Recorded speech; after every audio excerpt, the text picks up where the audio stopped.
A lot of people think it's illegal. It's not. It's just, again, the rules of bookmakers. Kyle Allen, CEO and founder of Only Plus. Drop a tenner on roulette or whatever, and they'll give you 100 free spins.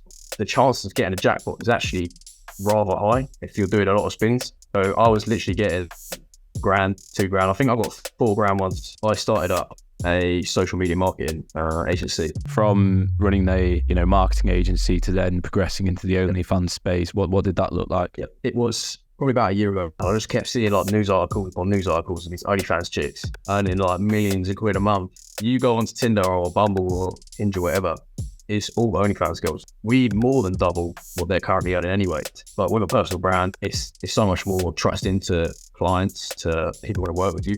If you're outreaching to girls or to clients or whatever niche you're in, give value to people and don't expect anything back as well. Thank you everyone for joining us for another episode of the CEO Journey podcast, where we talk about all things business and entrepreneurship.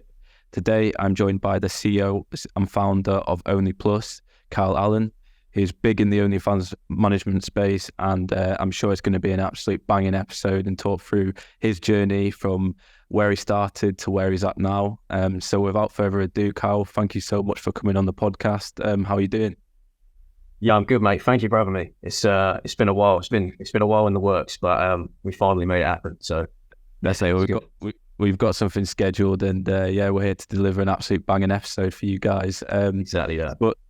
But before we get into it, Kyle, I'd just like you to just briefly introduce yourself. What you're about, what you're currently doing, to the viewers who potentially don't know you.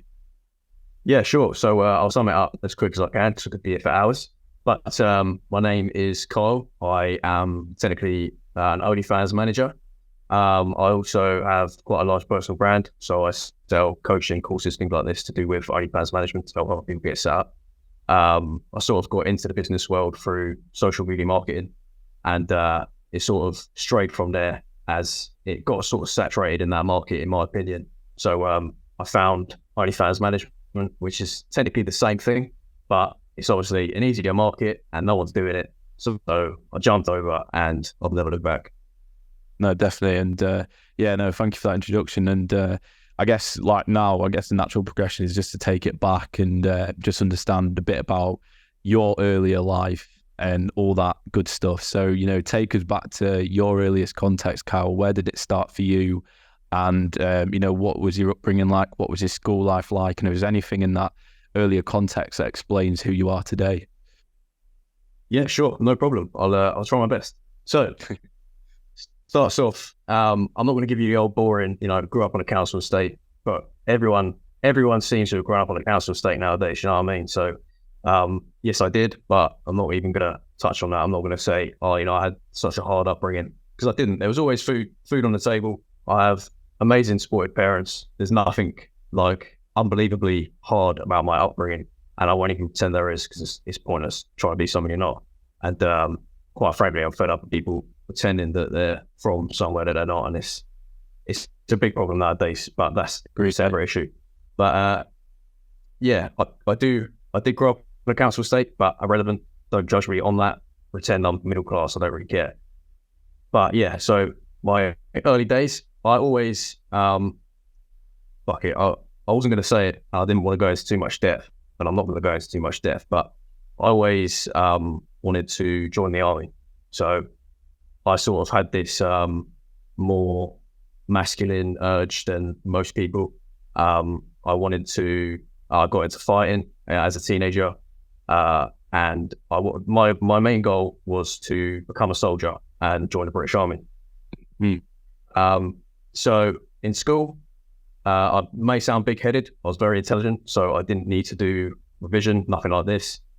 I basically fucked about like most intelligent people who don't want to go to college or uni or nothing like this. Got to about 16, and you're meant to go to college and shit like this, but I never went. I literally jumped straight into a job at McDonald's and started working there. And people say, oh, why McDonald's? But it was literally just a bridge from when I left school to earn a bit of money to when I eventually joined the military. So yeah, at the age of 17, 18, I joined the army. I'm not going to go into regiments or anything like this or nothing like this, because I don't want to entangle anyone who's part of that into my life, and I don't want to sort of endanger the reputation of any irregularities or nothing like this. So I won't go into any of that. But yeah, long story short, I got injured. I actually had a stress fracture, which is like a hairline fracture. It was on my shin. So it's like a very small line, if you like, across the bone, and it's technically like a break. So I was running on a broken leg for weeks, and that didn't do it any favors. So they put me into a rehabilitation unit, and that didn't do much for me either, because what happened then is the muscle around the bone, because the bone wasn't allowed to heal properly, the muscle around the bone just basically caved in as well, because it was supporting that bone so much, and it led to me getting discharged. So yeah, I came out, and I came out at 18 again. I wasn't in for too long. I was in for about a year, and it was a huge part of my life to get discharged, because that's all I wanted to do for my whole life. That's all I wanted. I wanted to be a soldier. That was my goal in life. That was my purpose, if you like. So it was a big hit to me, and it definitely dawned on me that I'd have to find a new purpose and figure out something else to do. And becoming a civilian from that life is, as they say, it's so odd. And I didn't believe it. I was like, I'll just get out, get a job. It's not that hard. But it's the purpose thing that gets you, because if you want to do something your whole life and that thing crumbles on you, then you're going to be lost in the head. Yeah. So left the army without any sort of purpose or nothing like this. All I knew was that I eventually wanted to work for myself, because I couldn't see myself, and don't take this the wrong way or sort of cocky, but I couldn't see myself taking orders from anyone who wasn't a well-respected like army officer or something like this. I didn't want to do it, because they were the only people that I ever wanted to look up to and respect. Yeah. So yeah, there was that. So I became a delivery driver for parcels. It's such a shit job. I did it for about a week and quit, because the pay, I think it was like a quid per parcel. Seriously? So yeah. And I had to pay for my own fuel, and I had a little shitty Ford Fiesta. So sorry, can I swear on it? Of course you can, mate. Of course. Sound. I had a shitty Ford Fiesta. And of course, when you have a shitty Ford Fiesta, you can't exactly carry 100, 200 parcels in there. So you're not earning 200 quid a day. I could carry about 50 small parcels. So it was about 50 quid a day. Plus I had to pay for petrol, which is about 40 quid a day. So, yeah. And I called them up and I was like, is there anything you can do about this? I'm literally not earning. And they were like, nah, not really. You just have to find a way around it. And I was like, yeah, I'm needed.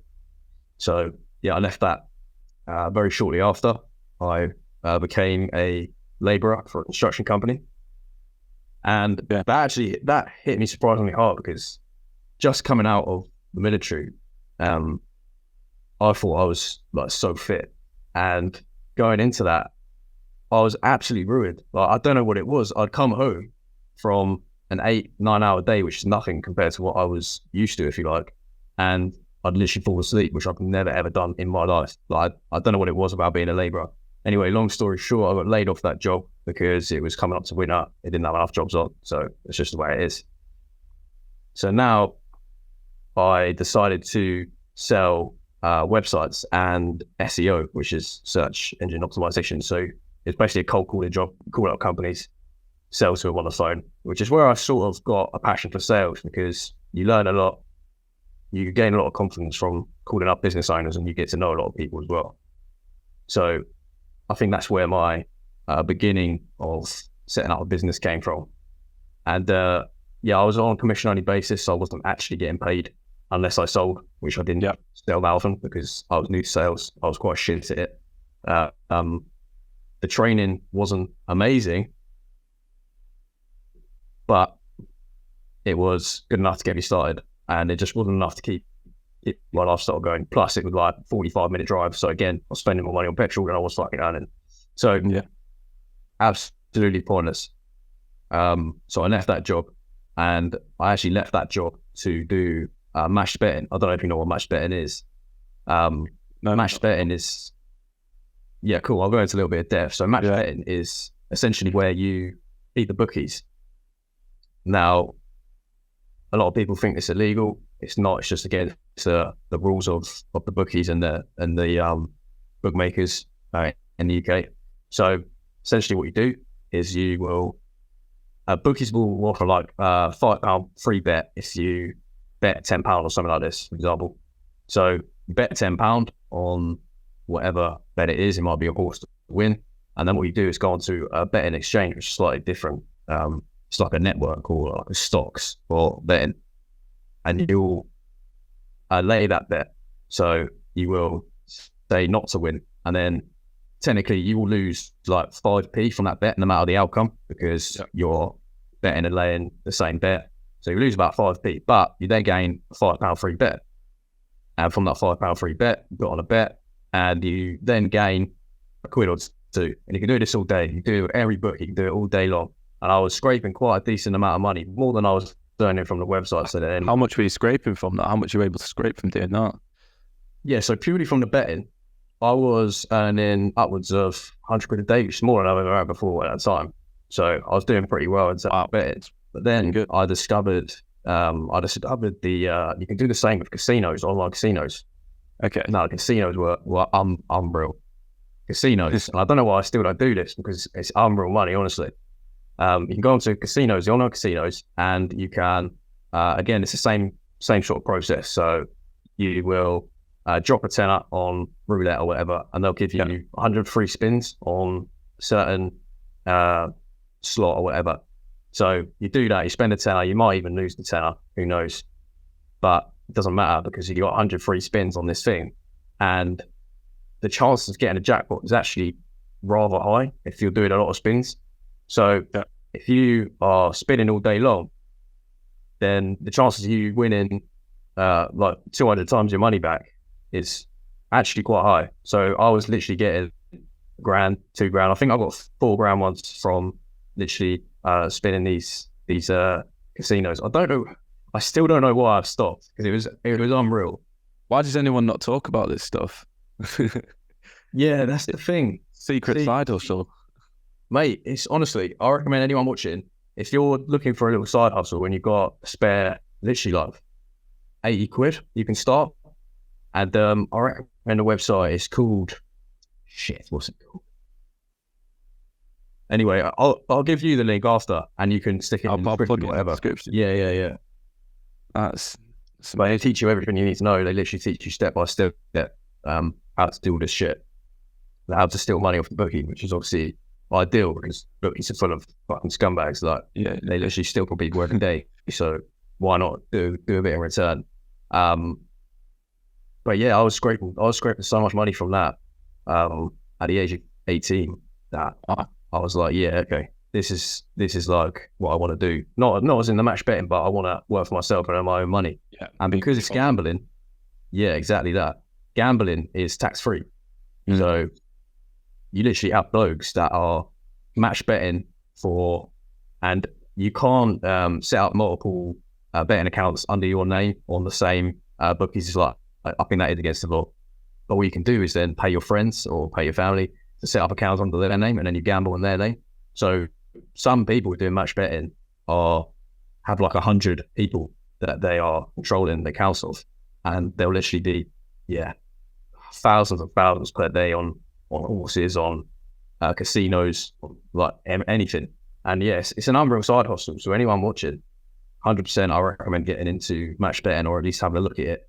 I know they're getting more and more strict on it, and they're trying to crack down on it. So it might not be as easy as it was a year or two ago, but 100%, it's unreal.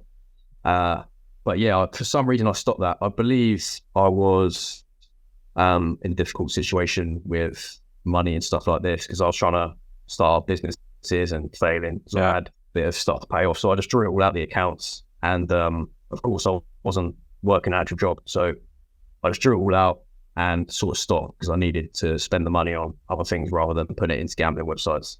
So for some reason, that then meant I never went back. Anyway, yeah, so from the match betting, I started up a social media marketing agency, which is sort of a very popular niche on YouTube and things like this. Like if you look up businesses to start, it will come up with that pretty much straight away, because you don't need any capital to start up. There's so many gurus selling courses and things like this. Like it's unreal. It's such a big thing nowadays that is so saturated. Definitely. But yeah, I went into that because that's what I wanted to do. Like, I liked social media. I liked the cold calling, which I was doing in a previous job I had. I liked the sales aspect, and I liked building up this personal brand, which I managed to build up on LinkedIn originally.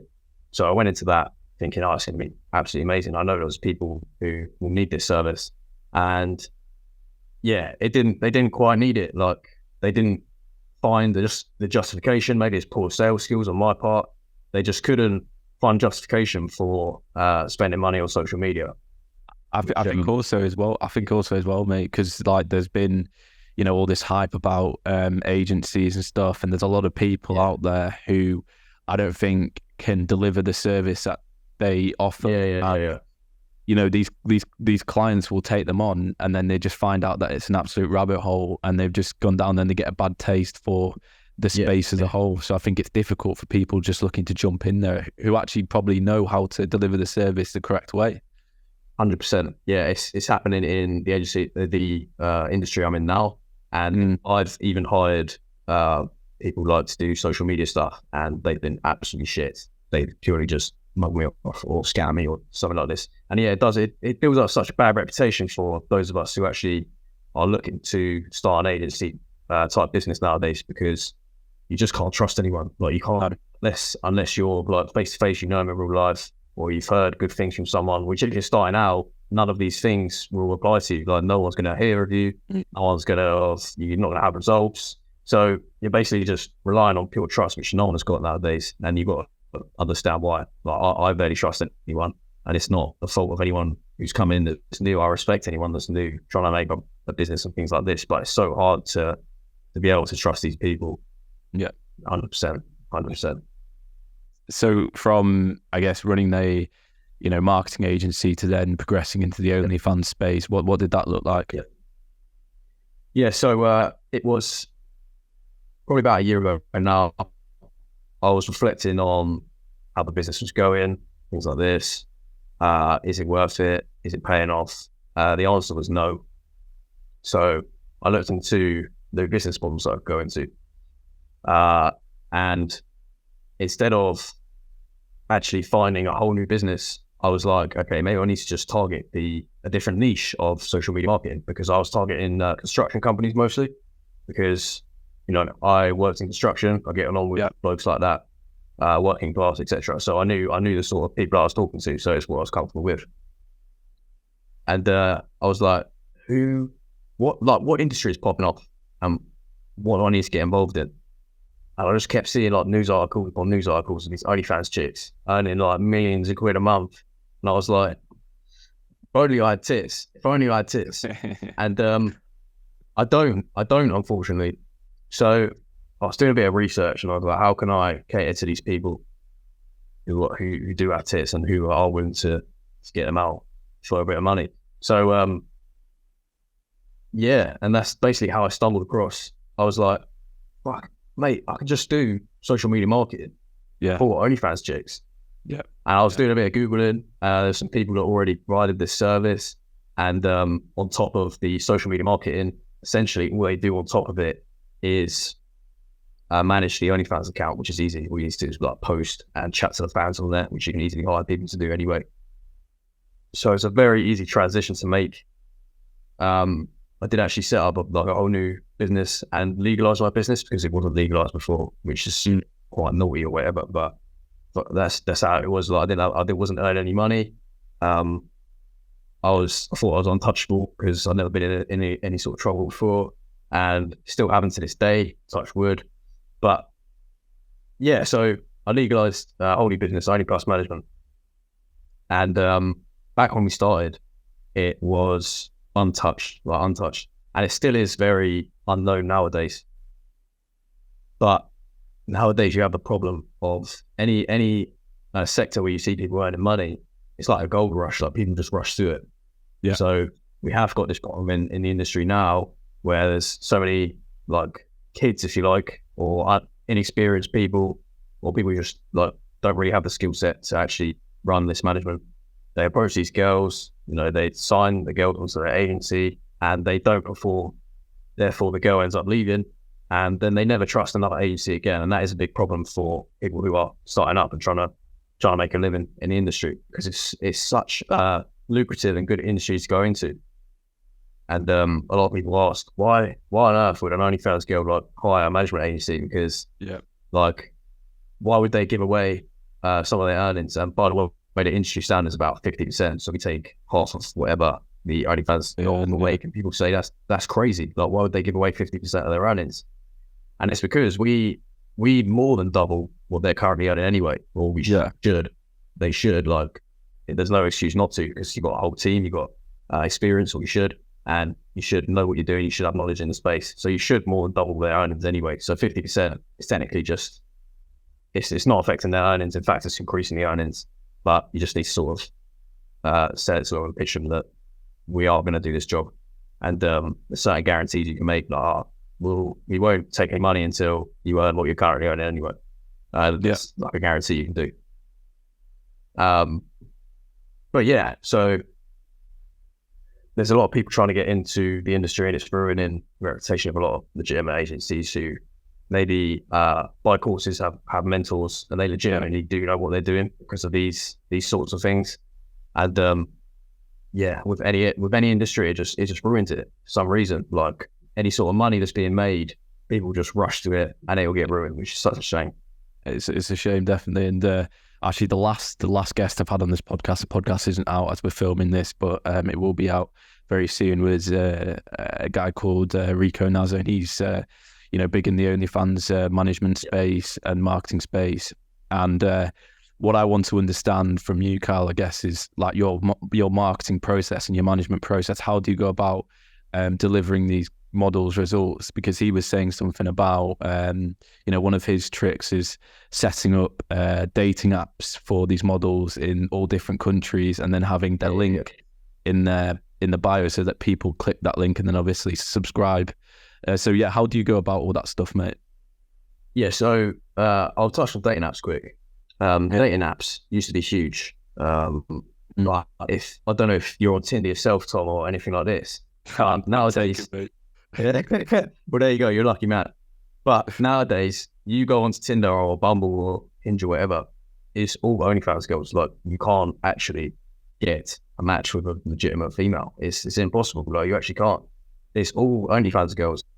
And for me, dating app space, they're making new rules and stuff like this, and they're constantly cracking down on even if a girl has like an Instagram or Snapchat in their bio, they instantly can assume that they're trying to, because that's one of the main funnels, you follow them to Instagram or Snapchat. They instantly assume that they're an OnlyFans girl, even if they're not, because you have, I don't know, an Instagram or Snapchat in the bio, and it's dragging people away from the platform. So they just say, yeah, fuck you, we're going to kick you off the platform. There's ways around it, don't get me wrong, but for me, it's not as effective as it once was. So with us, we tend to hire girls who are more like influencer type models. Right. Okay. They might not be big on socials right now or at the time we hire them, but we will use social media marketing and things like this and personal branding to make them big on social media so they become an influencer technically. Okay. And from this, you obviously then they get fans. We build up this sort of personality for them. So whether that's actually their real personality or not is absolutely like, it's like playing a character. Like, they can play a character. Like, for example, The Rock. He's known as The Rock because that's his like character. We'll build up normally a fake name for these models because for protection purposes and things like this in the sex industry can never be too safe. There's a lot of nutters. Like, you would believe some of the messages you've made. Yeah, honestly. But yeah, we'll set up all these social accounts. We'll get them going on TikTok lives, and speaking on live streams and things like this and engaging with fans and making like general videos of them talking on like TikTok and things like this. I don't know if you're on TikTok a lot, but you get these girls that just have like a personality, or people that just have a personality on there, and they're just like funny or interesting or entertaining. Yeah, people just watch them. That's what we tend to do. So we'll build up a personality for them, whether this be like the Astrid Ware type personality, where they're just like into football. And what that'll then do is obviously drag, for example, Chelsea fans to her page. They'll see her in a Chelsea top, and she might not even be a Chelsea fan. Like, in fact, she probably isn't. She's probably built that up and been very, very intelligent with it. And it'll just be like her personality. And then those people will then become fans of her. They'll then start to like defend her in arguments and stuff. And they'll actually become attached to her, and they'll filter to her Instagram, Twitter, all her socials. And eventually they're on their OnlyFans because they want to engage with her. Because what's the only way you can engage with someone like that? You have to go to their OnlyFans to chat to them, right? Yeah. So men who fancy this chick are now running to her OnlyFans to try and get close with her to buy this content off her because she offers it, and not a lot of influencers do. And that's how we go about things. So we use sort of influencer marketing, I guess you could call it. Yeah. To big up these models, and we will set up like fake scenarios. So they might have like beef online with another model or another person, and it'll just drive more and more traffic. So that's how we go about things, without giving too much away, of course, because there's so much going into. But I can imagine. What I love about your approach to it is that it's very organic, and it's not necessarily direct. For example, like dating apps, that's quite direct. You're targeting that specific person, but you're going about it in a much more like calculated and clever way, which I think is just great. And what you touched on there was obviously you spot these models not when they're at that influence stage, but I guess you see them as having that potential. Yeah. And so how do you go about spotting a model who's got potential to be an influencer? So it's not too much to it, to be honest, Tom. If they're good looking and they're willing to make a bit of money online, then that's basically it. And as long as they're willing to put themselves out there, like there's not too much that requires you to be big on OnlyFans or have decent money on OnlyFans, honestly. So there's not much in terms of requirements. In terms of like recruitment, we used to do a lot, because obviously when you're starting out, you need to recruit, but because I've got quite a large personal brand nowadays, we do get quite a lot of inbound messages. So there's not too much that goes into outreach nowadays. And to be fair, anyone who's starting out who is going into outreach, I feel absolutely awful for, because these models, honestly, you go on their Instagram, they've got 10 requests in one day from agencies, like asking them. They got agencies wanting to sign them up, and it's awful for these girls. And sometimes you'll message a girl, and for one, most of them don't respond or even open the message, or two, they'll just be so fed up with these agencies messaging them, they'll just say fuck off. Like, that'll be their first message. Even if you're like so polite and nice, and you think that you're doing these girls a favor, which you are trying to, but you got to think of it from these girls' perspectives. Like, they're getting absolutely spammed with messages. It's like, I don't know if you get them, but do you get these like crypto or Forex guys always messaging you on Instagram? 100%, mate. Even in the short form content space, I think that's a big space at the moment as well. Like, you're getting a lot of new agencies just constantly hitting you up saying, look, we'll do this, we'll do that for you. And I mean, from the perspective of an owner of this, I only really want to work with the people who I know are properly about it. So if you can deliver me value before, we set up an arrangement or an agreement, then, I'm more than happy to go ahead with that. But if you're not going to add value to me first, then I can't do that. So that's how I look at it personally. That's exactly what I mean. And nowadays I do have like short form content people in place and things like this. But back in the day when I was looking for people to do this stuff, it would just be the same thing over and over again. Hey mate, have you got any short form content editors or something like this? And the one kid I hired, obviously I won't mention any names or nothing like this, because I don't want to, I'm not that guy. But the one kid I hired, he was like, "Oh, do 10 free videos for absolutely free, and then we'll go from there and see if you like it." And I was like, "Yeah, why not? Like, that's such a good, it's so smart. Like, why would you actually not do that?" yeah, he's a very, very young kid. He was like 14. So yeah, and he was just like willing to do this just to make a bit of extra money. And yeah, he made those 10 videos. I was like, yeah, that's it. Like, cool. How much do you want?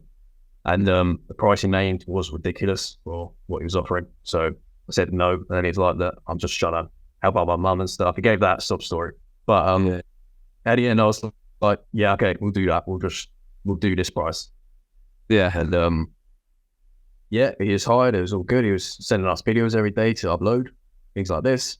And it was on like, we ordered a 30-day package and it was on like the 19th day. I just remember getting a video through. And I was like, okay, I'll just leave him. Like, surely he's just, it's late on uploads and things like this. Yeah. Just leave it. 5 days later, still nothing. And then another 5 days goes by. It should be on day 30 by now, but still nothing. And yeah, it turns out he messaged me about a month later because I'm not too bothered. Like, I wasn't going to message him and follow up and be like, hey, where's my video? Like, we did pay a very cheap price to hire this guy. Like, it wasn't like we weren't paying him like thousands of pounds just to make videos. So I wasn't too bothered. Like, it is what it is. But yeah, so he messaged me like 2 months later, then offering me services again, saying, oh, I'm sorry, I didn't complete those videos. But I found a new tactic. Do you want to try this out? And I was like, no. Like, no, you've just mugged me off. You just scammed me. Like, why the fuck would I want to hire you again? And I think that sums up that sort of industry. And also, yeah, go on. And also, mate, just to jump in there as well, like, this young lad, whether you're, 15, 16, 14, whatever you are, the best thing to do if you're looking to really hit home with it is underprice and over-deliver, because although you will be getting paid a lot less for your work, that person, you never know, can refer you to a person who needs your service, and then before you know it, you've got 5 clients paying you X amount a month, and you're living the life of Riley. So exactly, and then you can hire your mates that are that age as well, and then you can all work together in this little business. And they don't tend to grip it. They're like, nah, I can't work for that cheap. But it's like, think of the bigger picture. Like, think of what you're trying to work towards, and look at the bigger picture. But I think that's just young minds in it. Like, I can't say that I would have done the same. I would have hired startups, things like this at the age of 14. I can't say that. But learning process, mate, isn't it? Yeah, exactly. And they will learn, and they'll look back and they'll be like, yeah, I probably should have done this and this, but I do that, and you probably do that, and it's just the way we learn and grow. Definitely.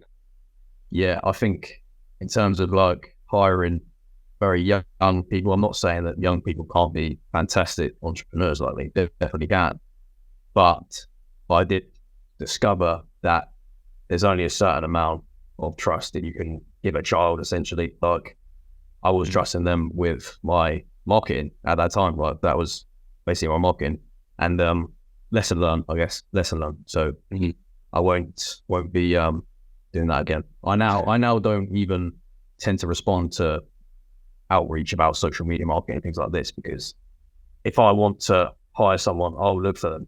Like, if someone's outreaching for their services, not that it's a bad thing to outreach, don't get me wrong, 100%. Like, you've got to start somewhere, you've got to outreach. Yeah.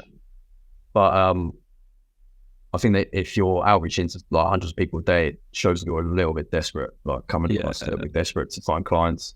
100%. If you're getting in those results, if you're getting in those results, you don't tend to need to outreach, because word of mouth and things like this, and you start to grow as an agency, a short form agency or whatever.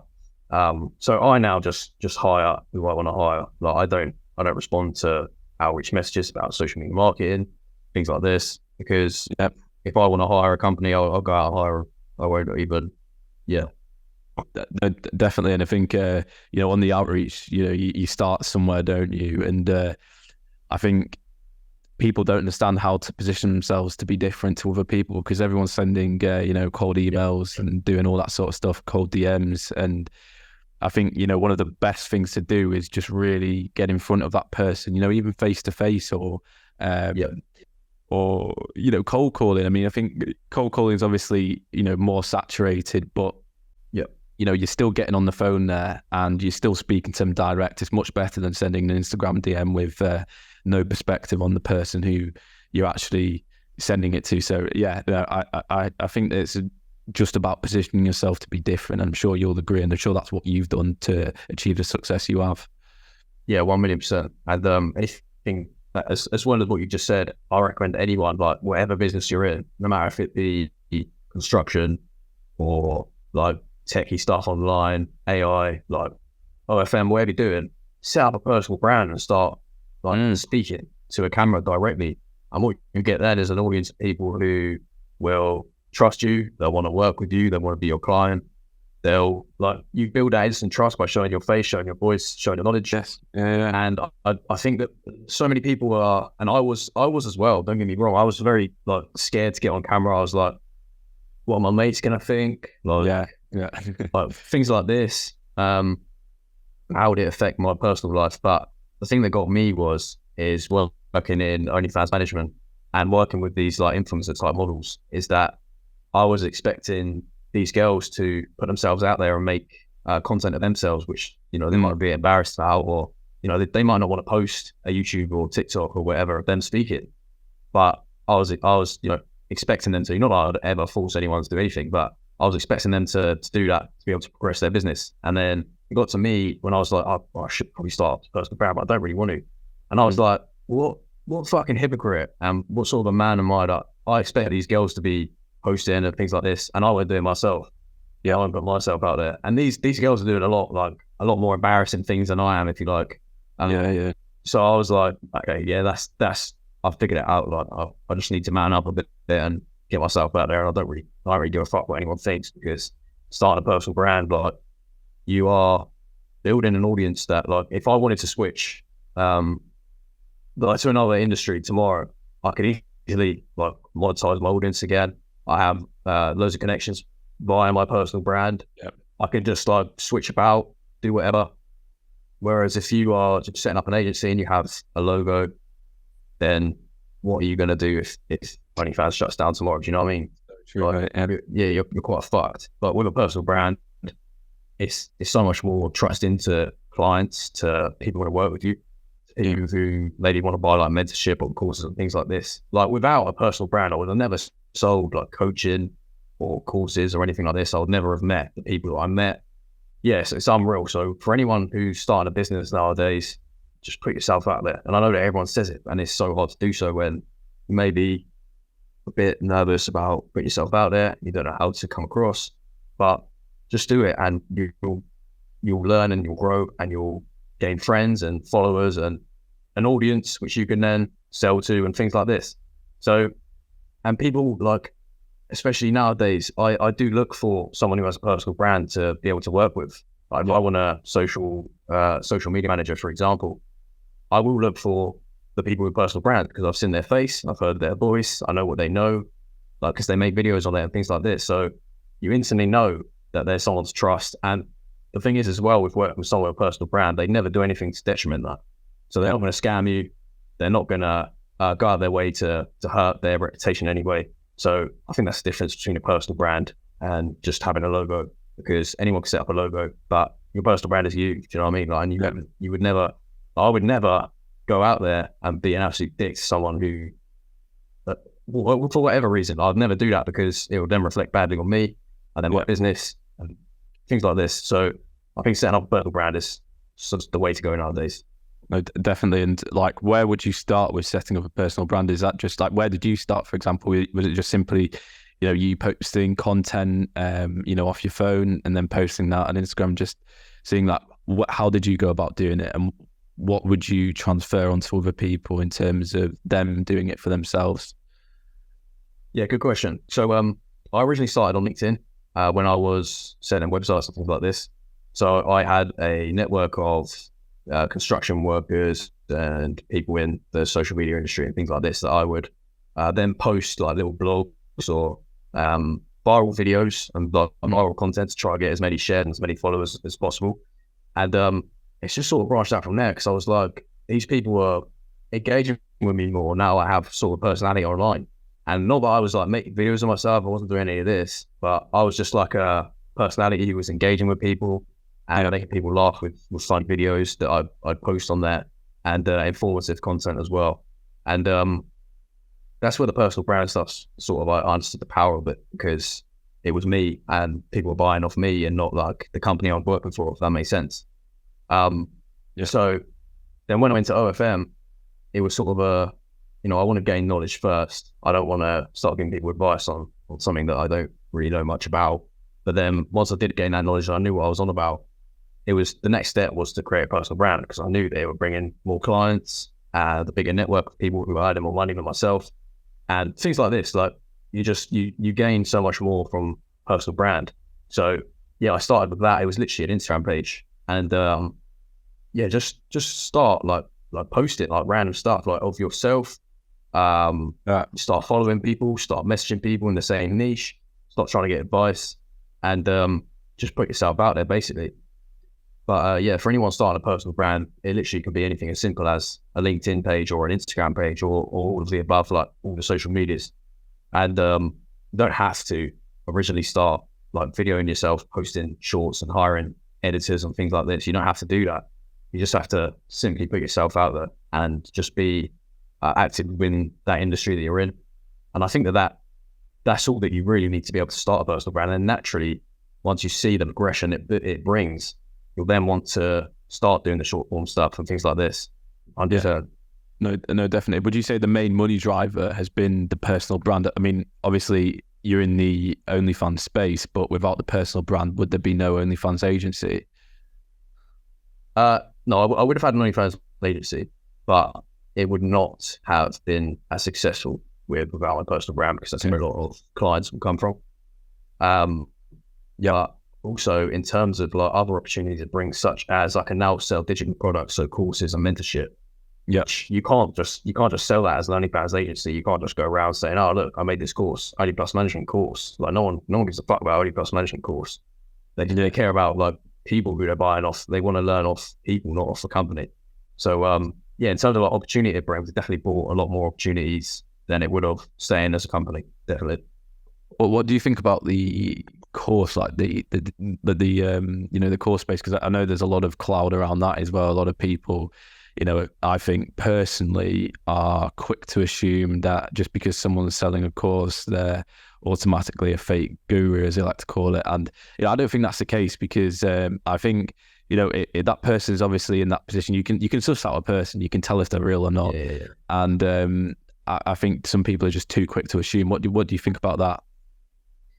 I think that people who just assume that people who sell a course and stuff, like it's a whole thing. It was all like brought up, if that makes sense. Like people just started for some reason. One day they were just like, this geezer sells a course, you don't know nothing about Forex or anything like this.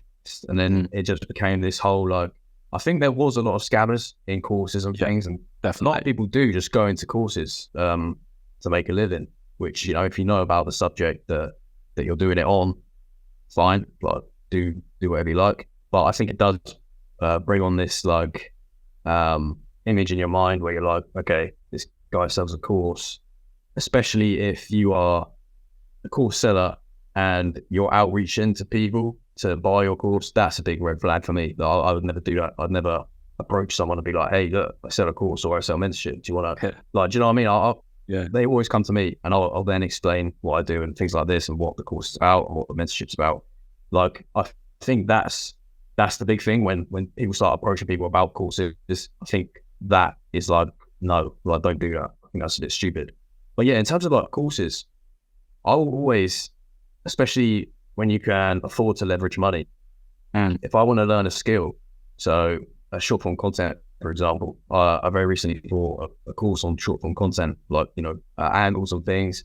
That's fine. Good editors, type of content to make. And because like, I would have never had a clue. Like, I would have been researching that for weeks, months, whatever, to perfect that. But because I bought a course, I instantly learned from someone who's experienced in that industry, who then can teach me to learn from their mistakes, what not to do, what to do, how to do things. And it's a time saver. So time is money, right? Yeah. So all you're doing there is cutting out the extra time you would have spent on failures and researching yourself and things like this. Like it's all courses are normally in a chronological order. So you literally are doing step-by-step tutorial on something that's complex that you would have had to spend weeks, months learning. Whereas people might come into my mentorship program, which is 6 weeks long, and then by the end of it, they already have a full OnlyFans management business set up, like ready to go. And a lot of them are earning their money back within the 6 weeks that they literally sign up with. So I think that this stigma about courses and mentorship, it's just going to hold you back. Like if you genuinely believe that courses won't help you and things like this, that's absolutely fine. Like don't buy my course. In fact, anyone who approaches me and says, I'm scared of buying your course, I don't really trust it, or I want to know more information, I'll just say, like, mate, don't worry about it. Like, you don't have to buy it. I'm not forcing anyone to buy Exactly. it.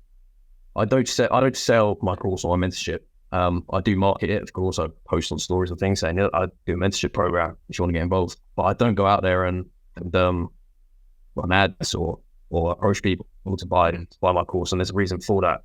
It's because you just lose so much credibility, in my opinion, from approaching people and saying, look, I've got this knowledge and I want to sell it to you. Because who does that? Like, that for me is where the stigma comes from. It's like there is scammers out there, they do exist, and naturally people are going to be wary of those sorts of people.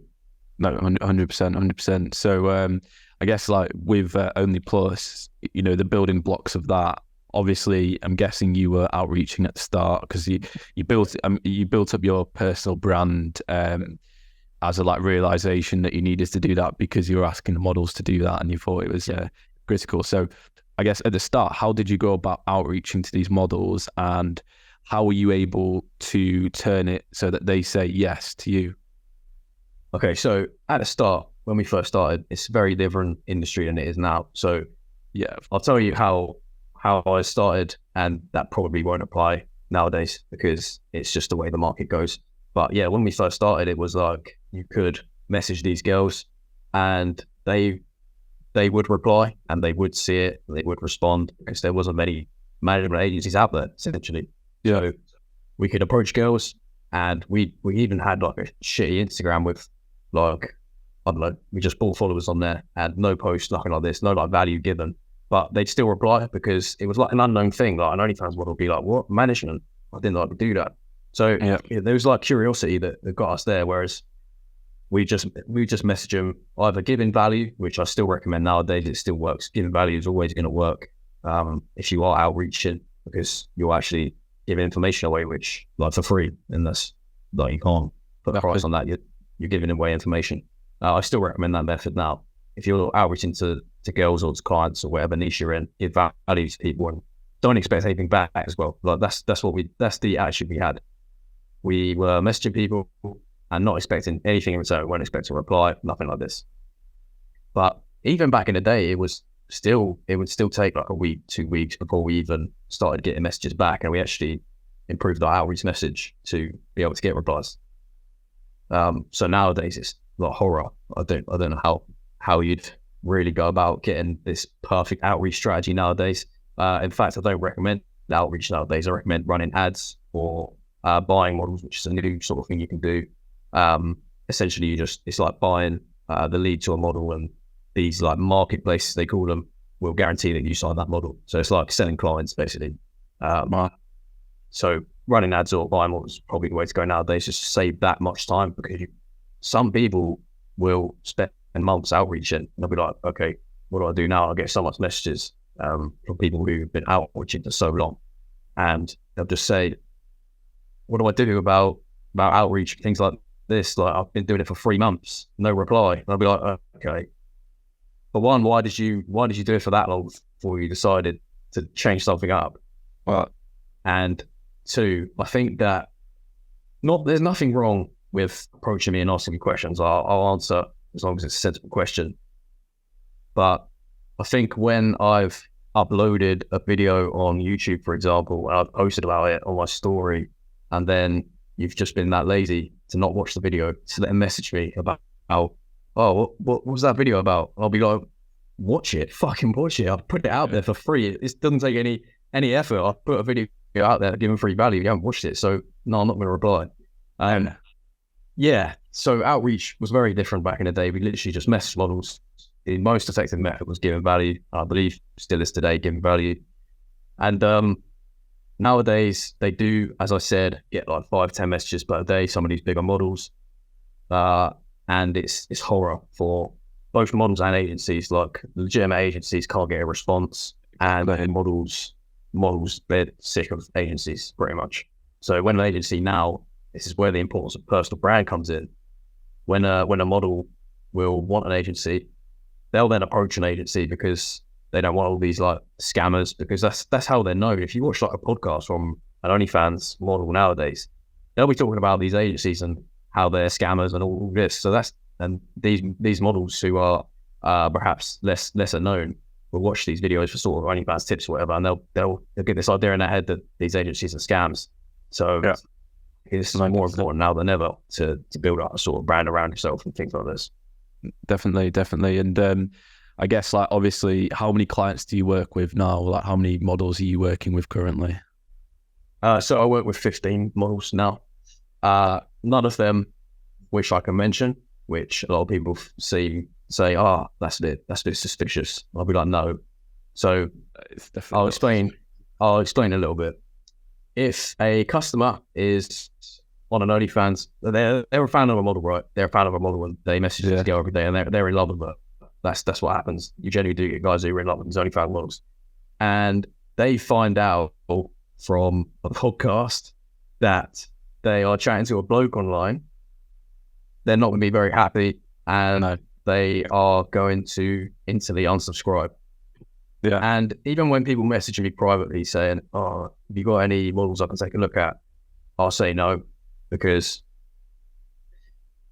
like it's not worth the risk of having that like exposed to the world or exposed to even one person, because this one person may know someone who's subscribed. For example, it's a huge like leap, but they might know someone who's subscribed or something like this. It's just a bad idea to put out names of OnlyFans clients out there, because you never know who's listening and who's looking out for models that are managed. Same with like I put in a management in the bio.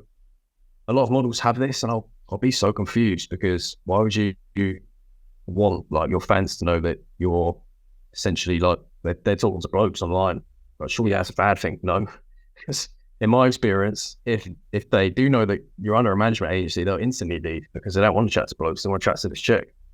Yeah, definitely. And like, you know, how much, for example, do you take from a model? Obviously, you take your half, 50%, but do you have any models that, you know, bring in X amount and then you're left with a big chunk at it? Like, what's your highest paying model? So all our models are on 40 to 50%, depending on the size of, like, originally, if we sign a model and they've got like over 100K on Insta that we think they can be easy to market, we'll then negotiate like smaller fee, like 40%, for example. If we're building up models from scratch, it'll be 50%. And I don't like to take any higher for a model, because I feel like at the end of the day, it is their body and it is like their choice to take us on. Whereas a lot of people see the industry as, this is my model and I manage her, so I'm going to take 90%, which, by the way, some people do take like 90%. Yeah. And I think that's absolutely nuts. Like, that's criminal. I wouldn't do that, isn't it? Yeah. Yeah. And in fact, there's a sad story that, not really a sad story, but a big like exploitation, which I heard about from a friend. And he wanted to sign this model, but this model was under contract with an agency. So she wanted to get out of that contract, and they wouldn't let her unless she paid them. So her account was earning 50K per week, and she was on a 1K per week salary. So that's, what's that, like 98% they were taking. So I mean, that's fucking ridiculous. So she wanted out of this contract, and they wouldn't let her get out of this contract unless she paid like a stupid amount of money, which on 1K a week she wouldn't have been able to afford ever, because she was already struggling to live and things like this. So one of my friends, he was asking for advice on this, and I was like, mate, I haven't been in this situation before, but I'd go about it by basically contacting the agency, try to make a sort of deal with them. Not that he had like a huge amount of money either, so he can buy her account. But essentially, because that OnlyFans account is hers and under her ownership, what he then done was get in contact with OnlyFans support on her behalf, like pretending that he said, "Oh, it's my ex-boyfriend. He stolen my account. He won't give it back." And then what they do is then strip the account off of that agency, and he had access to that account. So now this bloke, by like pure luck, is now earning hundreds of thousands a month because he gathered a very popular OnlyFans girls account. So things like that. I don't even know what was even my point. Oh yeah, the percentage that I'd say yes, so 50%. 50%, yeah, and because like 15 clients, that seems quite selective. I'm sure you've probably got a lot of inbounds, a lot of people coming to you asking for your services. So like, why 15 as a client base? Why not 25, 30, 40? You could be making more money, I guess, couldn't you? Yeah, I could definitely be making a lot more money. To be 100% truthful, we cut down a lot when I got into the coaching space. So I wanted to focus on building up a course and building up students for a mentorship program. Yeah. Because essentially that's genuinely what I enjoy doing. People say like, "Oh, why is your mentorship so cheap if you earn so much money?" And I'm like, purely because like this is my time. This is what my time costs. Like I could charge 3-4K for my, like I know people that do charge that stupid amount for like a 4-6 week program. And that's essentially because I just enjoy doing that. So we cut down on models, and we were essentially left with about 5, and now we're just building up again because we've got more staff in place and things like this. And so we are quite selective with who we hire. So yes, okay, our requirements aren't that high of a standard. You need to be good looking and you need to be willing to put yourself out there. That's near enough it. Like there's not much to it. And any agency saying they have these like mad requirements are either very, very good at what they do, or they're just lying to like bring more selective audience in. But yeah, our audience, our clientele, the requirements to match that isn't too high. But we're very selective with who we work with. We can't have people that don't have the time to make this content, anything like this, and we can't be working with anyone lazy. So we'll often just trial them for a week and then see how it goes. And if it's not good enough, we just won't work with them because it's not worth our time, essentially. But yeah, so we are recruiting models at the moment. We're still building up a client base. We've got a couple more models who are under contract but aren't quite ready to work yet, and we're still looking for more. So we're always looking to expand, and that's why we have little clientele right now. Definitely, and just like on a more sort of general basis, what's your life looking at the moment? Because I'm sure it's changed drastically. I'm sure you've experienced hardship, but then now you're at the other end and you're really pushing through and making things happen. So what's life been like for you in the past year or so? Yeah, I mean, it has changed my life drastically. OFA in general, I would never again. He will say, "Oh, it's a bit suspicious that you don't talk about this," but I never publicly say what I'm earning or anything like this because I don't feel like it's necessary. People can post numbers on a screen saying, "Oh, I earn this much," but where's the proof? There's zero proof. There's numbers on the screen. I saw that on your podcast, Cal. Is it your brother or is it a friend who? No, Toby is my best mate and business partner, so we work very closely together. Yeah. So I saw you, talking on that subject, and I couldn't agree with you enough. You were saying about how it's so easy to fraud it. All you need is a certain application on your computer, and then you can say you're making X amount. People will believe you, but there's no actual proof. And I couldn't agree with you. That you can't prove it unless you meet up with someone and you have the OnlyFans account open and you say, "Oh look, this is what I'm earning right now," and you refresh that page and things like this, and they have to understand OnlyFans as well. So there's zero proof of what anyone's earning in the industry, and zero proof of what I've got in my bank account. No matter if I screenshot my PayPal balance or anything like this, it's it doesn't mean anything. Essentially, what means something is the value I post online, and you can see what knowledge I have and what knowledge I give away for free. So this is essentially my currency. I don't post results.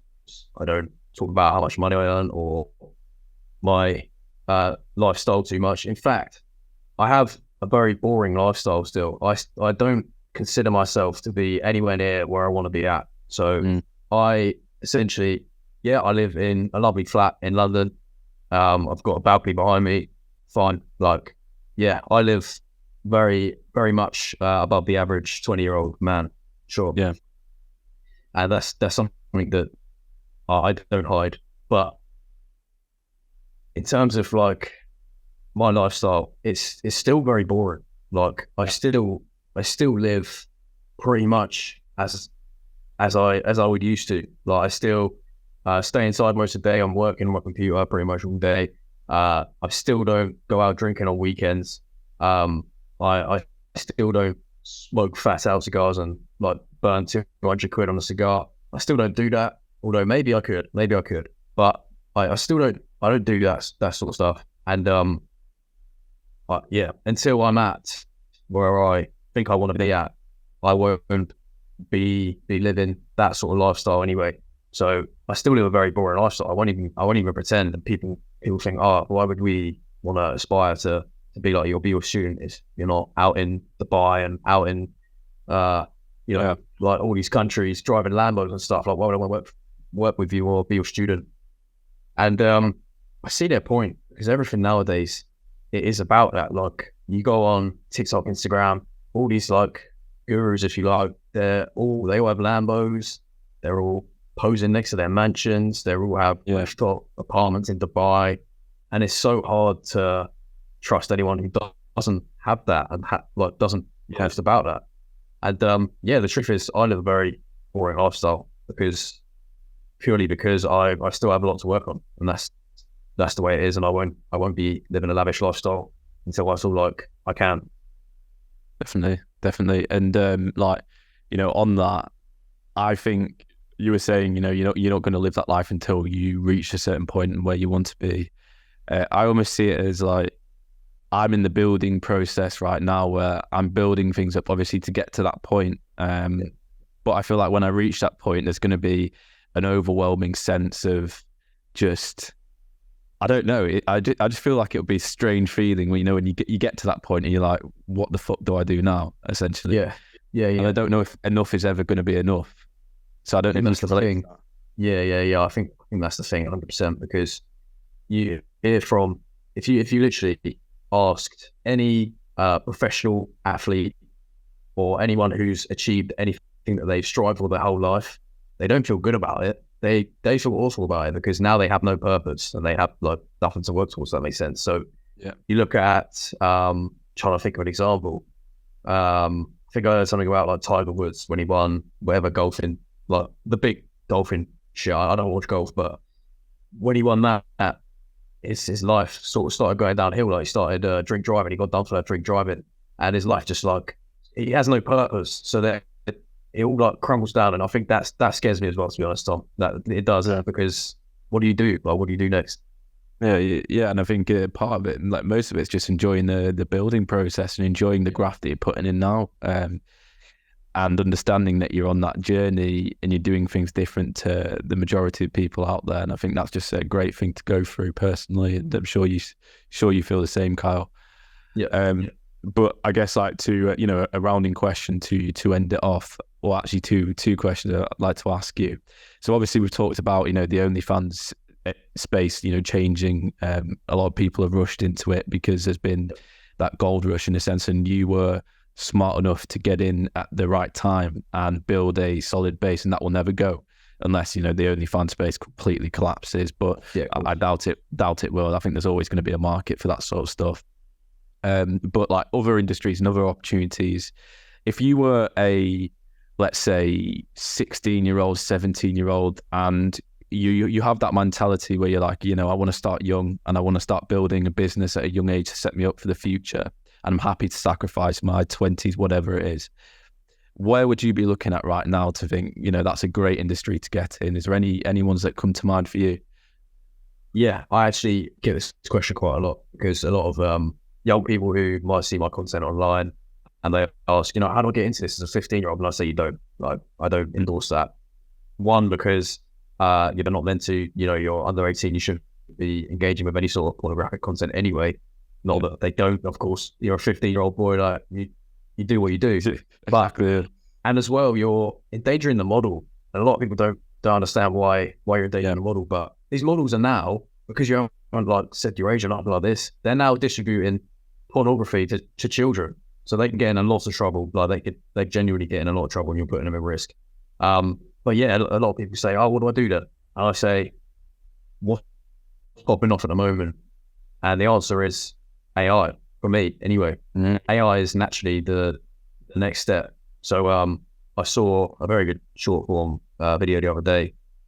I don't consume a lot of content because I don't like to have this fucking cancer in my brain. Like, you start scrolling on TikTok, you won't stop. But I saw this very good short form video the other day, and it was about AI and what you can do with businesses in AI. And essentially what you can do with AI, of course, you've got to learn your stuff, you've got to do your research, and you've got to actually understand how to use these AI platforms to do whatever you want to do. But it was sort of automation processes for business using AI. So you can be like this AI agency. Yeah. You can approach businesses and say, I'll automate this process. So maybe email marketing using AI.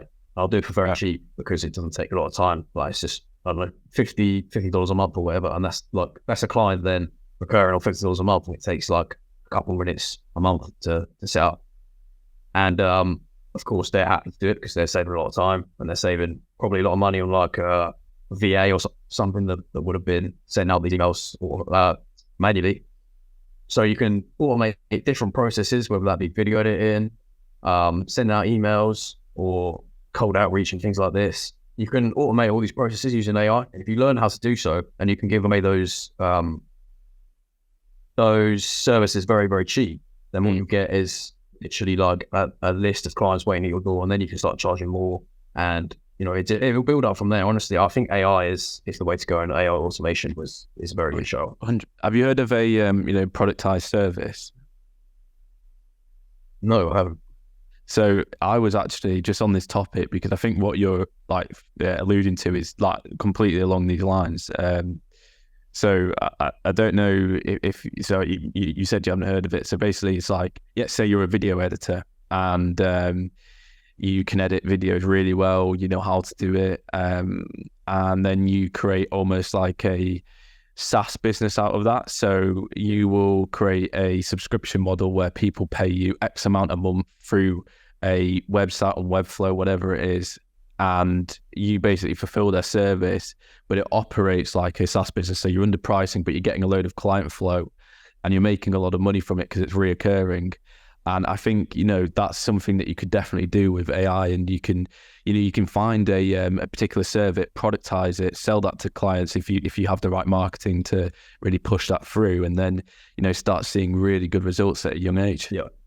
Yeah, 100%. Yeah, I think for any young people, just literally learn business in general. Like if you will set up business and you will fail. And I think that's essential in business in general. So just don't be afraid to set up because you will fail essentially. So yes, you're going to fail. That's absolutely fine because it'll put you in a better mindset for future business you set up.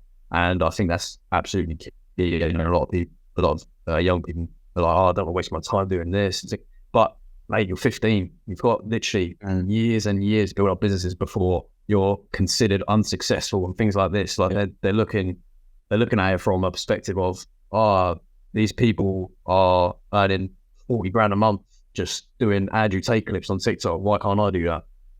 And it's like, you're looking at the wrong people. Like, think about what's the average 15-year-old doing?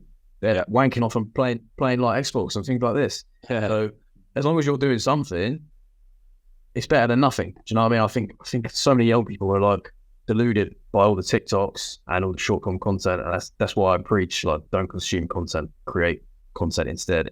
Because if you're consuming content constantly, it does play on your mind, and you do start to get this like false reality of what business and the world is actually like. So if you're scrolling through your TikTok, every video is about this bloke with a Lambo. It's not a real perception of that's what all it's you sort like. of. No, it's not real at all.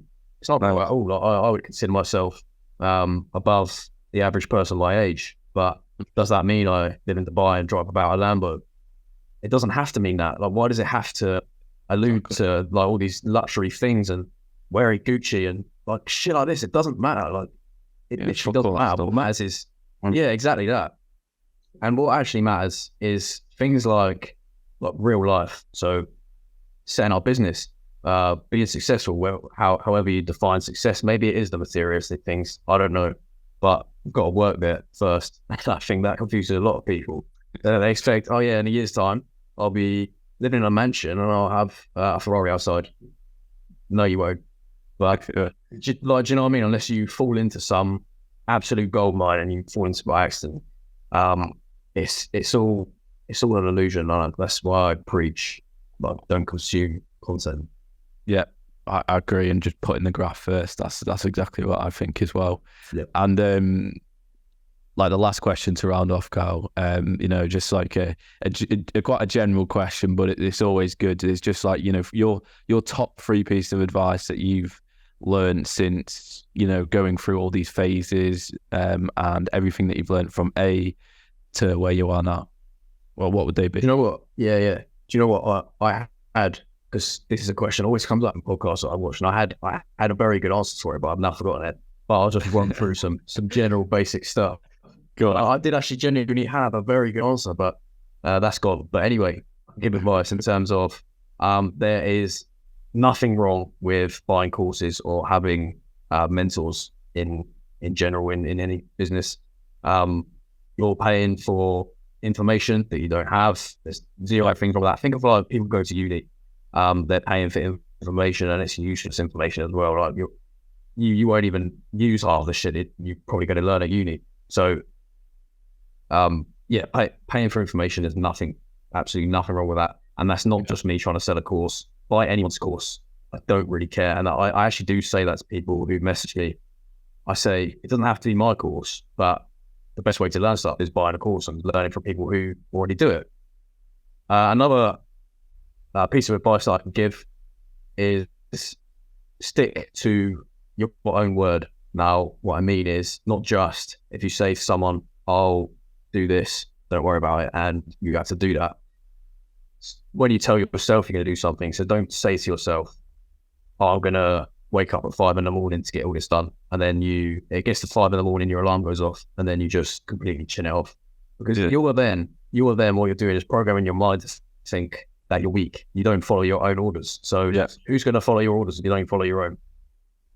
So that's essentially just stick by your own word. And actually, the third bit of advice that I would give is, I can show you an example actually. What I do to get tasks done and stay productive is I have a whiteboard, and it's all backwards as I thought, but essentially it says tasks, and I have about 10 to 15 tasks that I put on there each day, which I have to complete. Otherwise, I have a punishment down here. And the example of a punishment here is a 5 kilometer run, 100 burpees and 100 pull-ups. And a lot of people will be like, oh, that's fuck all, that's nothing. But I'm unfit at the moment, so it's quite a lot at the moment. Hell on earth. Yeah. No, so and what you're doing there is just making yourself complete tasks. Otherwise, you have to punish yourself. And then if you don't complete those tasks and you then don't punish yourself, like what you do, you've wasted the time to write it out. So you're going to complete those tasks. And I think that's essential. Just hold yourself accountable for things that have to be done, and that have to be done to succeed in your life. And I think that's absolutely key. Yeah, 100%. Well, I think that's a great place to round off the podcast, Carl. I really appreciate you coming on. I think it's been a great episode. I'm sure the viewers will have loved it. A lot of, useful advice, and it's great learning personally about, the OnlyFans space, how you're doing in it, and just everything around that. Have you got any last words to the viewers? Anything you'd like to just quickly say before we completely end it? Or I think that's all, mate. Thank you very much for having me. And yeah, I've enjoyed myself. Yeah, No, definitely. I think if we ever do get a chance to do a second episode at some point in the future, I would 100% be down. So Definitely. yeah, Hopefully that'll be in person this time. And we can definitely. And 100%. So I'll plug all Kyle's Instagram. He's got some great content in there, post frequently. Please check that out. You've also got your YouTube account, which I've taken a look at. It's great stuff on there. That'll all be plugged in the description, Only Plus, and also the link to Kyle's course where, if you're interested in getting into this space and making a bit of money, then please do, check it out, and don't think it's just a scam because it's a course, and please, give it a good look. Thank you very much, Kyle. I really appreciate it. And for all the viewers out there, thank you for listening, and stay tuned for the next episode.